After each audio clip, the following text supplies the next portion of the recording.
Hello everybody and welcome back to another Figurehead Reviews video, and today we are taking a look at the Marvel Legends fan channel exclusive Deathlok. Here we have Deathlok displayed in the front window in his Uncanny X-Force uniform, and we see that Uncanny X-Force logo and then the Deathlok name down there at the bottom.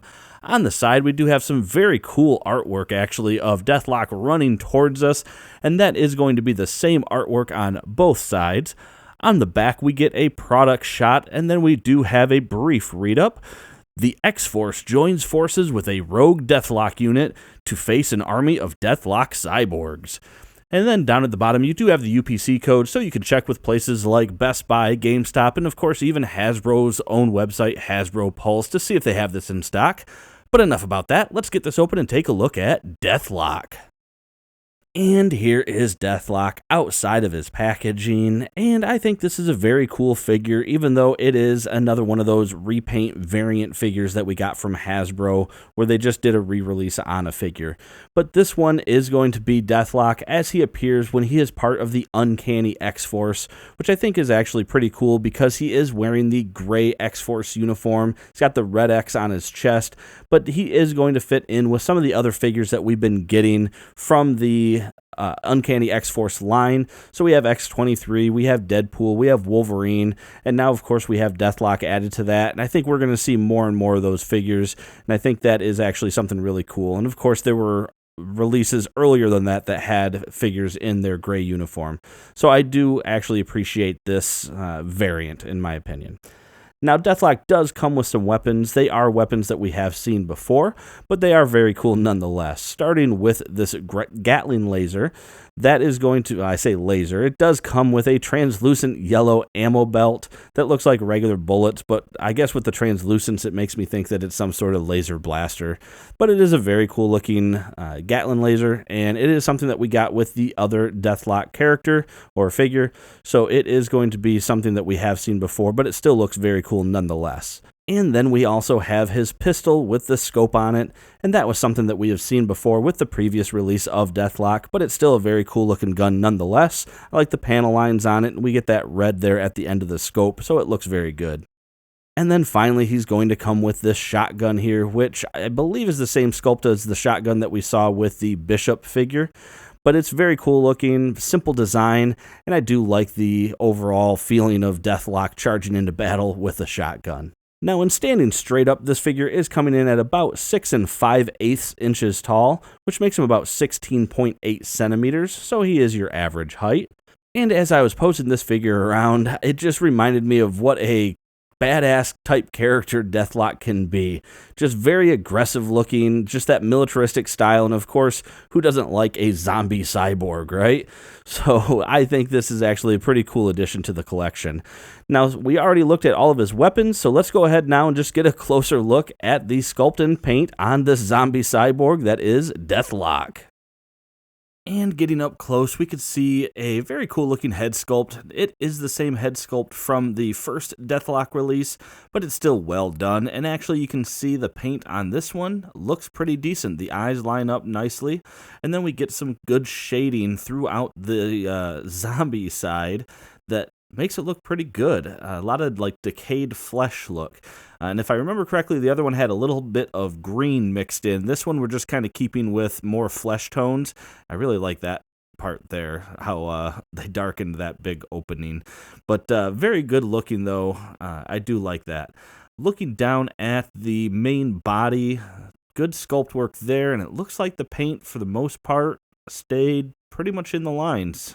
Not bad. The X logo came out good, so I do like that. The backpack we saw before, not only with the other Deathlok release, but we also saw it with the AIM 2-pack. It came for the soldier portion of that 2-pack, but it's still good looking.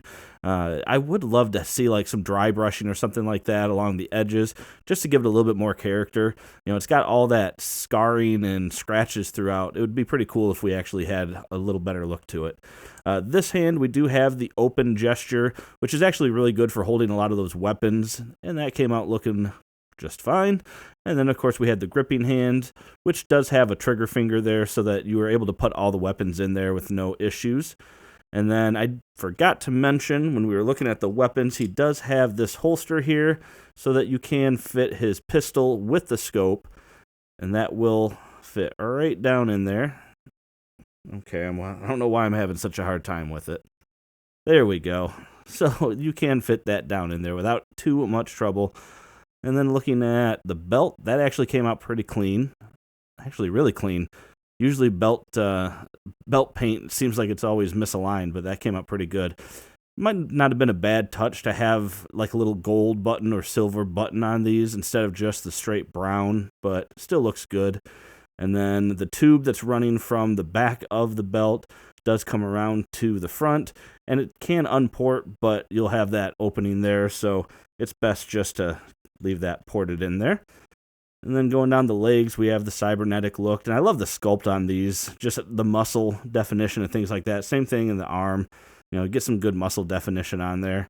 And then down to the knee pads and boots. So, overall, it's a really good-looking sculpt, and I do like this repaint.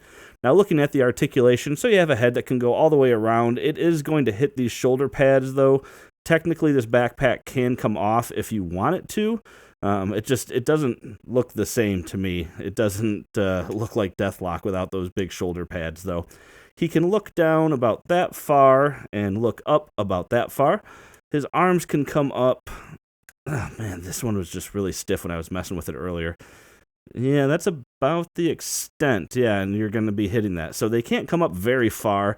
He does have full rotation, but again, he's going to hit that shoulder pad. You do have a bicep swivel, and then you have double jointed elbows. Then you have a rotation and a standard hinge on this arm, but you do have that ulnar and radial flex on this arm or hand right there. So you do have that hinge right there, which is really cool for when you're holding weapons upright and things like that. He does have an ab crunch that can go down about that far, back about that far. Waist rotation, legs can come apart actually pretty decent. He can kick forward, backwards, upper thigh cut, which I love that. It's right in the sculpt, so it's not very visible. Double jointed knee, boot cut, and then he does have a hinge and ankle pivot. And that's going to do it for this review, everyone. So overall, I really like this figure. I like the sculpt, I like the paint, I like the design, and I really like Deathlok as a character, actually. When he made his resurgence in the 90s, that's back when I was reading comic books, and I still have, I think it was Deathlok issues 7 and 8, maybe, 6 and 7. I don't know. They had a crossover with Punisher, and I really enjoyed those comics. I did notice, too, that the shotgun will go into the open gripping hand and actually stay pretty firm in there. It even has the trigger finger technically, so it looks a little bit loose, but it does work. So I do like that. You get another posing option. I never thought about doing that with the other figure, but of course it didn't come with a shotgun. So, but very cool. I like it. So overall, I would say if you're trying to flesh out your Uncanny X-Force collection, worth picking up for sure. If you have the previous Deathlok figure and you're not concerned about the X-Force set, then you're good with that. But if you don't have a Deathlok figure, I still think you should get one, whether it's this one or the other. I really like the design on this figure. But with that being said, that is it. Make sure to hit that thumbs up if you like this review. Subscribe for more content just like this. And as always, thanks for watching my video, and have a great day.